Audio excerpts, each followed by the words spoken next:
Hello students, welcome to GICB Class 10 Solution Hub. In this video, we'll solve Gala 2026 for Standard 10. Subject is Science, paper number 2, section A.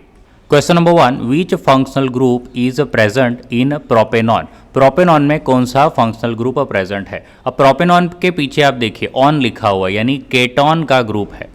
ठीक है, तो ketone का group इसमें से कौन सा है? ये डी वाला. ठीक है, कुछ इस तरह से आपको दिखाई दे रहा है. ओके, और दूसरे ग्रुप की बात करें तो ये अल्कोहल का ग्रुप है, ये एल्डिहाइड का ग्रुप है और ये कार्बोक्सिलिक एसिड का ग्रुप है. Question number 2. Which of the following is an artificial indicator? इसमें से आर्टिफिशियल इंडिकेटर कौन सा है? So answer is D, phenolphthalein. Answer is D, phenolphthalein. 3 resistors of resistance 5 ohm, 10 ohm and 15 ohm are connected in parallel. Then the equivalent resistance of the circuit would be.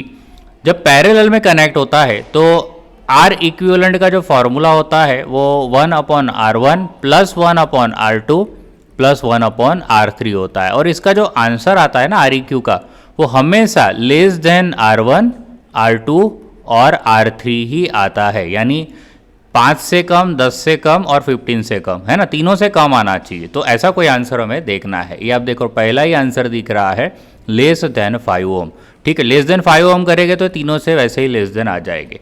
Okay, so answer is A, less than 5 ohm. Choose the correct option to complete the following reaction. यहाँ पे carbon dioxide है और water के साथ react होता है. ये photosynthesis का केमिकल रिएक्शन का फॉर्मूला है, जो सनलाइट और क्लोरोफिल के प्रेजेंट में क्या बना रहा है? ऑक्सीजन दे रहा है और वाटर भी रिलीज कर रहा है. सो आंसर क्या आना चाहिए यहाँ पे? कार्बोहाइड्रेट. कार्बोहाइड्रेट का जो फॉर्मूला है ये दिख रहा है यहाँ पे C6H12O6. So answer is B, C6H12O6. Mahesh has no match box to burn paper, what can be use at day time to burn the paper? So यहाँ पे आप देख सकते हो कि सनरेज जो है, सनरेज की मदद से हम पेपर को जला सकते हैं. यहाँ पे मैग्नीफाइंग ग्लास लगा सकते हैं.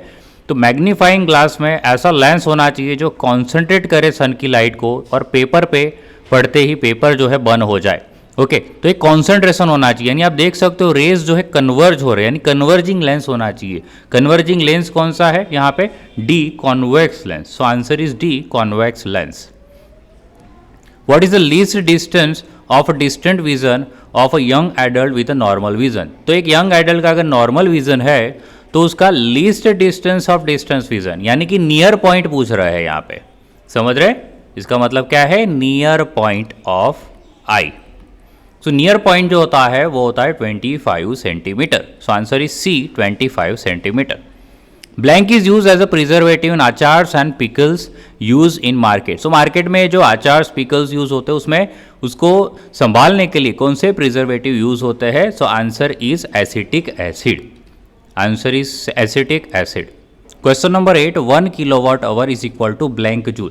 सो 1 किलोवाट आवर को जूल में कन्वर्ट करने के लिए आपको सिंपली किलोवाट को वाट में करना है, यानी 1 किलोवाट होता है 1000 वाट, और आवर को सेकंड में करना है. तो आवर को सेकंड में करने के लिए सबसे पहले मिनट यानी कि 60 से मल्टीप्लाई करेगी और 1 मिनट को सेकंड में कन्वर्ट करने के लिए और 60 से मल्टीप्लाई करेगी. तो आप देख सकते हो यहाँ पे 6 6 या 36 और जो जीरो दिखाई दे रहे हैं वो 5 है. So 10 to the power 5. ठीक है, ये जूल में आंसर आ जाए. सो इसको लिखने का जो सही तरीका है, हमें यहाँ पे एक पॉइंट लगाना पड़ेगा. सो 3.6 अगर हम लगाते हैं तो यहाँ पे एक पावर हमें बढ़ानी पड़ेगी. ठीक है, so 10 to the power 6. So 3.6 into 10 to the power 6 is our answer. ये रहा. The process of opening closing of stomata is controlled by guard cell. Answer is guard cell. Question number 10. Blank scientist was the first to conduct systematic experiment for the study of heredity. ऐसे कौन से scientist है, first scientist है जिन्होंने systematic experiment किए थे heredity की study के लिए? सो आंसर है Mendel.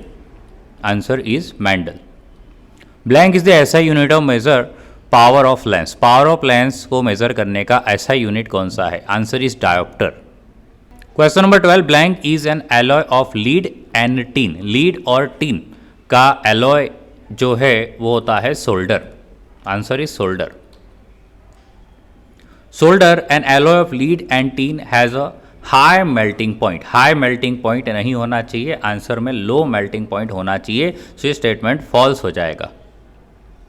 Mail have normal sized Y chromosome and shorter X chromosome.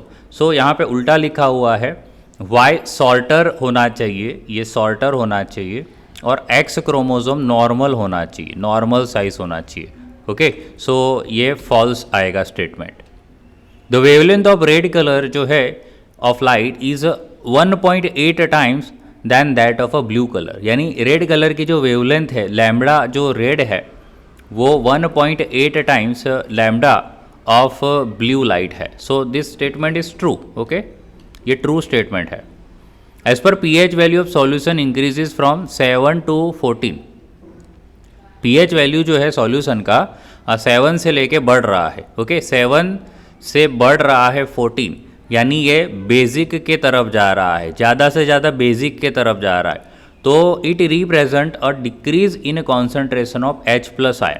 तो बेसिक के तरफ जाने का मतलब OH जो माइनस आयन है वो इंक्रीज होते हैं, और उसका उल्टा होता है H+ आयन जो है वो डिक्रीज होते हैं। अगर वो एसिडिक के तरफ जाता, यानी ये 7 से 1 के तरफ जा रहा होता, तो ये एसिडिक हो रहा होता, तो एसिडिक में H+ आयन बढ़ रहे होते हैं और OH माइनस आयन कम हो रहे होते हैं। ठीक है, तो यहाँ पे आप देख सकते हो, यहाँ पे आंसर आना चाहिए H+ आयन कम होना, और ऐसा ही लिखा हुआ है, decrease in concentration of H+ ion. So answer is true. Which part of hind brain is responsible for maintaining the posture and balance of the body. तो जब भी पॉस्चर और दूसरा बैलेंस, बैलेंस से आपको बैलम याद रखना है। ठीक है, बैलेंस से बैलम, सो आंसर आएगा सेरेबैलम। देखिए यहाँ पे लिखा हुआ है बैलम और यहाँ पे है balance. Balance of a body को मेंटेन करने के लिए ब्रेन का जो हिस्सा होता है वो होता है cerebellum. What is the process of transmission of character from one generation to other. अगर कोई कैरेक्टर है वो ट्रांसमिट हो रहा है एक जनरेशन से उसकी नेक्स्ट जनरेशन में, इस प्रोसेस को बोला जाता है heredity. Question number 19, find and write mismatch pair from the following. Eyeball, eye lens, retina, screen of eye, और कॉर्निया वेरिएबल एपर्चर। एपर्चर क्या होता है, ये जो डिस्टेंस होता है वो एपर्चर बोलते हैं, और कॉर्निया में ऐसा एपर्चर नहीं होता है ना, वेरिएबल थोड़ी होता है, ये कम ज़्यादा नहीं होता है।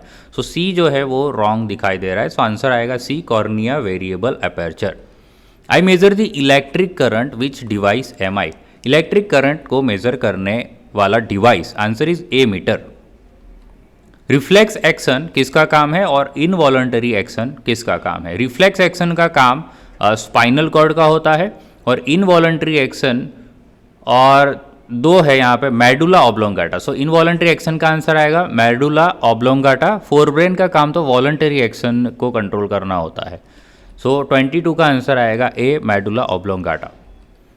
सेकंड ट्रॉपिक लेवल और थर्ड ट्रॉपिक लेवल, और यहाँ पे टर्सरी, सेकेंडरी और प्राइमरी। तो सेकंड ट्रॉपिक लेवल पे जो प्राइमरी कंज्यूमर होता है और थर्ड ट्रॉपिक लेवल पे सेकेंडरी कंज्यूमर होता है। ओके, सेकंड ट्रॉपिक लेवल पे प्राइमरी कंज्यूमर होता है और थर्ड ट्रॉपिक लेवल पे सेकेंडरी कंज्यूमर होता है।